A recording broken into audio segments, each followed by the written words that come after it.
Now it's official. Mark Patterson, a former Goldman Sachs lobbyist, will be the new Treasury Secretary's chief of staff, despite Barack Obama's supposedly strict new rules on lobbying and ethics.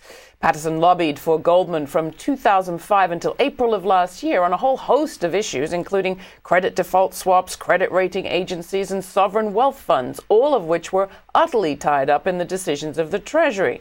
Now he'll be the point person on granting access. But Patterson is hardly where the problem of insider influence starts. Consider Geithner himself, the Treasury Secretary. His first job was with Kissinger Associates, where he worked with the former Secretary of State. From there, he went on to the U.S. Treasury Department, where he became an aide to Lawrence Summers and Robert Rubin, two Treasury Secretaries who spent much of their careers pushing the deregulation of financial structures that are credited with getting us into this mess. From there, Geithner went to the New York Fed, where among his advisors were Gerald Corrigan, a managing director of Goldman Sachs, former Goldman CEO Henry Paulson Jr., then Treasury Secretary, of course, even John Thain, then CEO of Merrill Lynch, the guy who just admitted renovating his office at a cost of $1.2 million, even as his firm was looking for a public handout.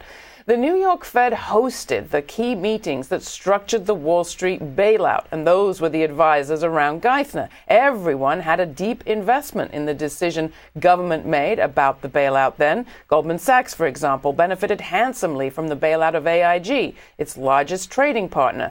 Now, the next stage of the bailouts is in the works, and Wednesday's New York Times business section headline reads, "Geithner sets limits on lobbying." When it comes to making change we can believe in, even a real ban on lobbyists wouldn't do the trick. It's not the efforts to persuade that are the problem, it's the level of general agreement.